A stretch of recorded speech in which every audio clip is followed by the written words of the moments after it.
வணக்கம். இது நியூஸ் ஃபர்ஸ்டின் பிரதான செய்திகள். இன்றைய விரிவான செய்திகளுக்கு செல்லும் முன்னர் முதலில் தலைப்புச் செய்திகள். மகாராஜா நிறுவனத்தின் தலைவருக்கு எதிராக மங்கள சமரவீர தாக்கல் செய்த வழக்கு தள்ளுபடி. நெல்சன் மண்டேலாவின் பூதோடலுக்கு ஜனாதிபதி மஹிந்த ராஜபக்ச இறுதி அஞ்சலி செலுத்தினார்.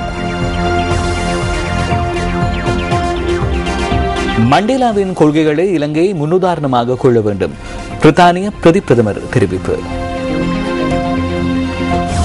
பாவனைக்கு உதவாத தக்காளி சாஸ் மற்றும் மிளகாய் தூள் என்பன கொம்பனி வீதியில் உள்ள களஞ்சிய சாலை ஒன்றில் இருந்து மீட்பு. இனி விரிவான செய்திகள். வரையறுக்கப்பட்ட கேபிட்டல் மகாராஜா நிறுவன தலைவருக்கு எதிராக ஐக்கிய தேசிய கட்சி பாராளுமன்ற உறுப்பினர் மங்கள சமரவீர மாத்தறை நீதவான் நீதிமன்றத்தில் தாக்கல் செய்திருந்த மனு இன்று தள்ளுபடி செய்யப்பட்டுள்ளது. இது தொடர்பான வழக்கு மாத்தறை மேலதிக நீதவான் மஞ்சுள கருணாரத்ன முன்னிலையில் இன்று பரிசீலனைக்கு எடுத்துக் கொள்ளப்பட்டது. இது தொடர்பான விரிவான தகவல்களை தொடரும் செய்திகளில் எதிர்பாருங்கள். தென்னாப்பிரிக்காவின் மறைந்த முன்னாள் ஜனாதிபதி நெல்சன் மண்டேலாவின் பூதவுடல் பிரிட்டோரியா தொழிற்சங்க கட்டடத்தில் இறுதி அஞ்சலிக்காக வைக்கப்பட்டுள்ளது. ஜனாதிபதி மஹிந்த ராஜபக்ச இன்றைய தினம் அந்த இடத்துக்கு சென்று தமது இறுதி அஞ்சலியை செலுத்தினார். நிறவெறி கொள்கையை எதிர்த்து போராடிய தென்னாப்பிரிக்காவின் முதலாவது கருப்பின ஜனாதிபதியாக வரலாற்றில் இணைந்து கொண்டவர் நெல்சன் மண்டேலா. நெல்சன் மண்டேலாவின் பூதவுடலை தங்கிய பிழை இன்று முற்பகல் பிரிட்டோரியா தொழிற்சங்க கட்டடத்தை அடைந்தது. இதன் போது வீதியின் இரு அரங்கிலும் கூடியிருந்த மக்கள் கண்ணீர் மல்க தமது அஞ்சலியை செலுத்தினர்.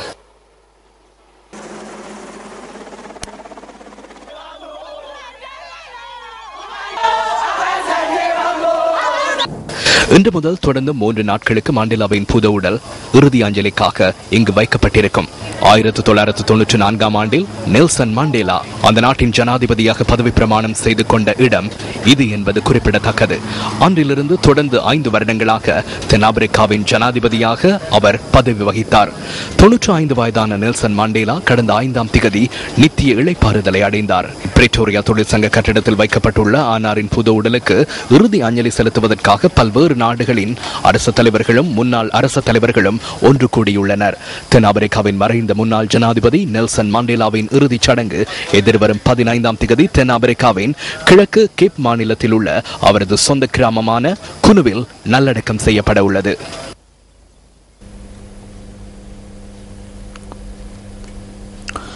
இதேவேளை நேற்று தென்னாப்பிரிக்காவின் ஜோஹானஸ்பர்கில் நடைபெற்ற நெல்சன் மண்டேலாவின் நினைவு ஆராதனையில் ஜனாதிபதி மஹிந்த ராஜபக்ச கலந்து கொண்டார்.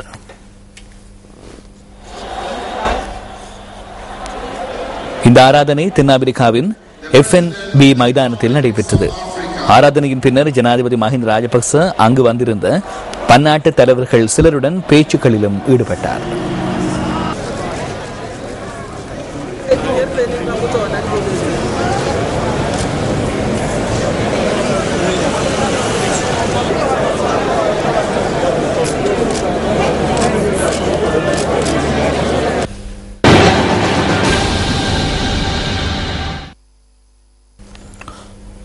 பாடசாலை சீருடை தொடர்பில் பிரஜைகள் முன்னணியின் செயலாளர் நாயகமும் பாராளுமன்ற உறுப்பினருமான ஜே ஸ்ரீரங்கா பாராளுமன்றத்தில் நேற்று கருத்து தெரிவித்தார்.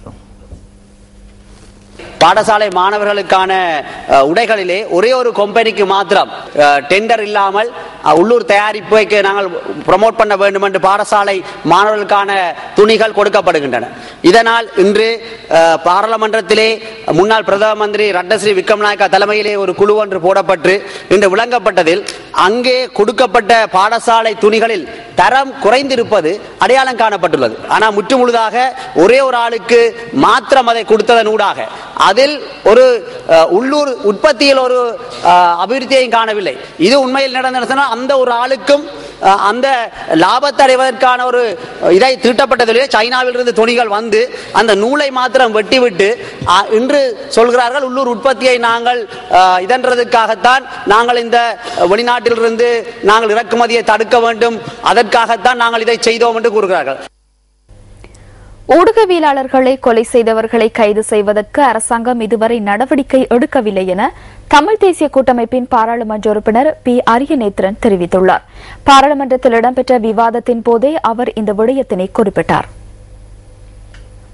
கூறுகின்ற இந்த சமாதான காலத்தில் கூட அந்த கொலை செய்யப்பட்ட ஊடகவியலாளர்களை கொலை செய்தவர்கள் யார் என்பதை கூட இன்னும் கண்டறியாத ஒரு சூழ்நிலையில் தான் நாங்கள் இந்த சமாதான காலத்தில், அரசாங்கம் சொல்கின்ற சமாதான காலத்தில் நாங்கள் இன்று வாழ்ந்து கொண்டிருக்கின்றோம். உண்மையில் கற்ற பாடங்களும் நல்லிணக்கமும் பற்றிய ஆலோசனை, அதாவது LLRC ரிப்போர்ட்டிலே தெளிவாக கூறப்பட்டிருக்கின்றது. பத்திரிகையாளர் மீதான தாக்குதல்கள், கொலைகள், ஊடக நிறுவனங்களை அழித்தல் போன்ற சம்பவங்களை இட்டு புலன் விசாரணை செய்து குற்றம் இழைத்தவர்களுக்கு தண்டனை வழங்க வேண்டும். இந்நிலைமை தொடர்வதையிட்டு ஆணைக்குழு ஆழ்ந்த கவலை அடைகின்றது. ஆணைக்குழுவின் அமர்வுகள் நடைபெற்று கொண்டிருக்கும் வேளையிலேயே யாழ்ப்பாணம் உதயன் பத்திரிகையின் பத்திரிகை ஆசிரியர் மீதான மோசமான தாக்குதலினால் ஆணைக்குழு அதிர்ச்சி அடைவதோடு அதனை வன்மையாக கண்டிக்கின்றது என்று கூட அந்த LLRC ரிப்போர்ட்டிலே தெளிவாக கூறப்பட்டிருக்கின்றது. ஆனால் இன்று அந்த இலங்கை அரசாங்கத்தினால் வழங்கப்பட்ட, இலங்கை அரசாங்கத்தினால் நியமிக்கப்பட்ட அந்த குழுவில் கூறப்பட்ட அந்த விடயங்கள் இதுவரை கூட செய்ய முடியாமல் தான் இன்று இந்த அரசாங்கம் நாட்களை கடத்தி கொண்டிருக்கின்றது. இந்த கடந்த 30 வருட கால யுத்தத்திலே இதுவரை 41 ஊடகவியலாளர்கள் இலங்கையிலே படுகொலை செய்யப்பட்டிருக்கின்றார்கள். அதிலே தமிழ் ஊடகவியலாளர்கள் 34 பேர் கொலை செய்யப்பட்டிருக்கின்றார்கள். முஸ்லீம் ஊடகவியலாளர்கள் 2 பேர் கொலை செய்யப்பட்டிருக்கின்றார்கள். சிங்கள ஊடகவியலாளர்கள் 5 பேர் கொலை செய்யப்பட்டிருக்கின்றார்கள்.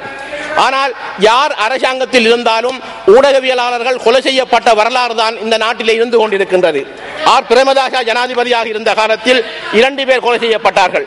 சந்திரிகா குமாரதுங்க அவர்கள் ஜனாதிபதியாக இருந்த காலத்தில் 13 பேர் படுகொலை செய்யப்பட்டிருக்கின்றார்கள். தற்போதைய ஜனாதிபதி அவர்களின் காலத்தில் 26 பேர் படுகொலை செய்யப்பட்டிருக்கின்றார்கள். ஆகவே எங்கு அடித்தால், ஒரு நாய்க்கு அடிக்கின்ற போது எங்கு அடித்தாலும் நாய்க்கு காலை தூக்குவது போன்று நாட்டிலே, அதாவது இந்த வடகிழக்கிலே யுத்தம் இடம்பெறுகின்ற போது முழுமையாக பாதிக்கப்பட்டவர்கள் ஊடகவியலாளர் என்பதை நீங்கள் புரிந்து கொள்ள வேண்டும். அமெரிக்காவின் தன்னார்வ தொண்டு நிறுவனம் ஒன்றால் மட்டக்களப்பு மாவட்டத்திற்கு வழங்கப்பட்ட இசைக்கருவிகள் இதுவரை இளைஞர்களிடம் சென்றடையவில்லை என்று தமிழ் தேசிய கூட்டமைப்பின் பாராளுமன்ற உறுப்பினர் எஸ். யோகேஸ்வரன் தெரிவிக்கிறார். பாராளுமன்றத்தில் இன்று உரையாற்றிய போதே அவர் இந்த விடயத்தினை குறிப்பிட்டார்.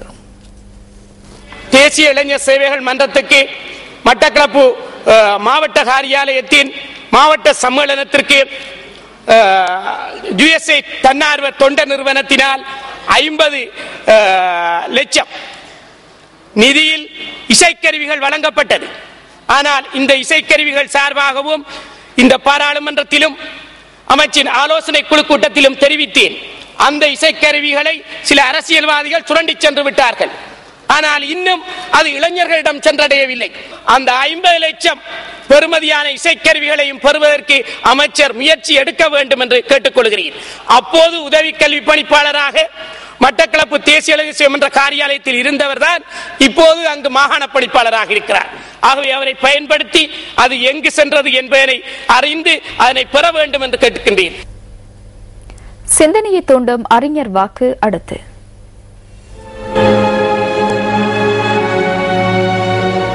யாமறிந்த மொழிகளிலே தமிழ் மொழி போல் இனிதாவது எங்கும் காணோம். மகாகவி பாரதியார்.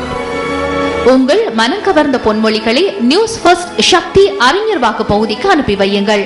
மின்னஞ்சல் முகவரி newsfirst@maharaja.lk.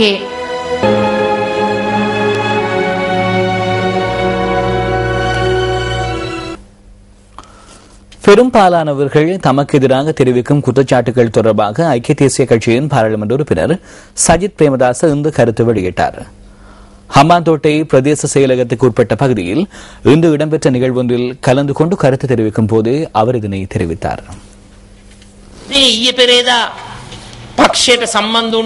கட்சியுடன் தொடர்புடைய சிலர் சஜித் பிரேமதாச ஐக்கிய தேசிய கட்சிக்கு பாரிய நெருக்கடிகளை கொடுத்து வருவதாக நேற்று முன்தினமும் கருத்து வெளியிட்டிருந்தனர். அவ்வாறானால் இந்த கட்சியை பொறுப்பேற்குமாறு நான் செல்லும் இடமெல்லாம் ஏன் கூற வேண்டும்? எங்கு போனாலும் கட்சியை பின்னடைவுக்கு செல்ல விட வேண்டாம். நாட்டின் ஏழை எளியவர்களை பிரதிநிதித்துவப்படுத்தும் நீங்கள் இந்த பொறுப்பை ஏற்றுக்கொள்ள வேண்டும் என கூறுகின்றனர். நாட்டு மக்கள் என்னிடம் இதனையே கேட்டுக் கொள்கின்றனர்.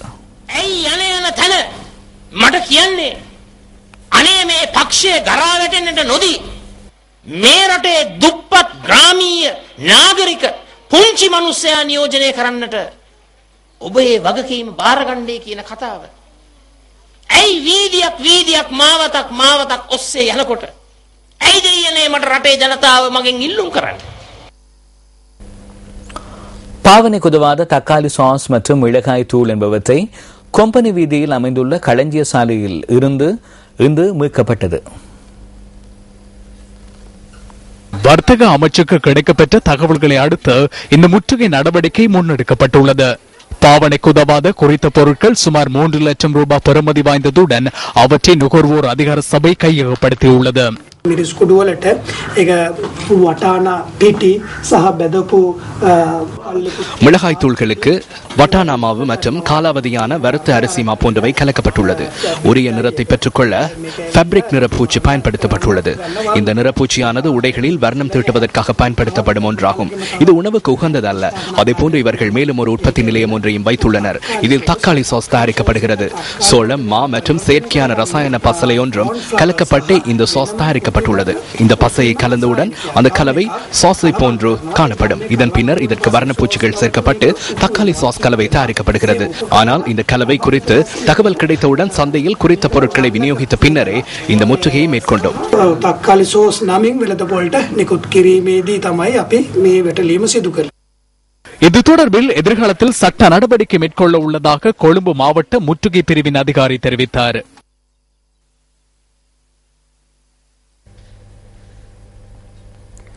வரையறுக்கப்பட்ட கேபிட்டல் மகாராஜா நிறுவன தலைவருக்கு எதிராக ஐக்கிய தேசிய கட்சி பாராளுமன்ற உறுப்பினர் மங்கள சமரவீர மாத்தறை நீதவான் நீதிமன்றத்தில் தாக்கல் செய்திருந்த மனு இன்று தள்ளுபடி செய்யப்பட்டுள்ளது. இது தொடர்பான வழக்கு மாத்தறை மேலதிக நீதவான் மஞ்சுள கருணாரத்ன முன்னிலையில் இன்று பரிசீலனைக்கு எடுத்துக் கொள்ளப்பட்டது. வரையறுக்கப்பட்ட கேபிட்டல் மகாராஜா நிறுவன தலைவர் இன்று நீதிமன்றத்தில் ஆஜராக வேண்டும் என மாத்தறை மேலதிக நீதவான் மஞ்சுள கருணாரத்ன கடந்த 25ஆம் தேதி உத்தரவிட்டிருந்தார். 1979ஆம் ஆண்டின் 15ஆம் இலக்க குற்றவியல் நடைமுறை சட்டக்கோவையின் 81வது விதிமுறையின் கீழ் பாராளுமன்ற உறுப்பினர் மங்கள சமரவீரவினால் தாக்கல் செய்யப்பட்ட தனிப்பட்ட முறைப்பாட்டை ஆராய்ந்த பின்னர் இந்த உத்தரவு பிறப்பிக்கப்பட்டிருந்தது. இது தொடர்பில் வரையறுக்கப்பட்ட கேபிட்டல் மகாராஜா நிறுவன தலைவர் சார்பாக மாத்தறை நீதவான் நீதிமன்றத்தில் நகரத்தில் மனு ஒன்று தாக்கல் செய்யப்பட்டது. கடந்த 5ஆம் தேதி இந்த நகரத்தில் மனுவை ஆராய்ந்த மாத்தறை மேலதிக நீதவான் மஞ்சுள கருணாரத்ன வரையறுக்கப்பட்ட கேபிட்டல் மகாராஜா நிறுவன தலைவர் இன்று நீதிமன்றத்தில் ஆஜராக தேவையில்லை எனவும் அவர் சார்பாக சட்டத்தரணிகள் மாத்திரம் ஆஜராகின்றமை போதுமானது என்றும் அவர் தெரிவித்தார். இதன் பிரகாரம் இந்த வழக்கு இன்று விசாரணைக்கு எடுத்துக் கொள்ளப்பட்ட சந்தர்ப்பத்தில் வரையறுக்கப்பட்ட கேபிட்டல் மகாராஜா நிறுவன தலைவர் சார்பாக நீதிமன்றத்தில் ஆஜரான ஜனாதிபதி சட்டத்தரணி ரியான்சி அரசகுலரத்ன இந்த நிறுவனம் சட்டத்தின் முன் தனிநபராக செயற்படும் ஒரு நிறுவனமாக சுட்டிக்காட்டினார். இதனால் பிரதிவாதியாக பெயரிடப்பட்டுள்ளவரிடம் மட்டும் அதிகாரங்கள் காணப்படவில்லை என்பதால் அவர் மீது மாத்திரம் வழக்கு தொடர்வது சட்டத்திற்கு ஏற்புடையதல்ல எனவும் சட்டத்தரணி வாதத்தை முன்வைத்தார். இதனை உறுதிப்படுத்தும் பொருட்டு கம்பெனி பதிவாளரினால் விநியோகிக்கப்பட்டுள்ள வரையறுக்கப்பட்ட கேபிட்டல் மகாராஜா நிறுவன பணிப்பாளர் சபையின் பெயர்கள் அடங்கிய 20ஆம் இலக்க ஆவண பிரதியொன்றையும் சட்டத்தரணி நீதிமன்றத்தில் சமர்ப்பித்தார். இதேவேளை அநீதிக்குள்ளான தரப்பினராக சட்டத்தரணி மைத்ரி குணரத்னவுக்கும் விடயங்களை முன்வைப்பதற்கு மேலதிக நீதவான் அனுமதி வழங்கினார்.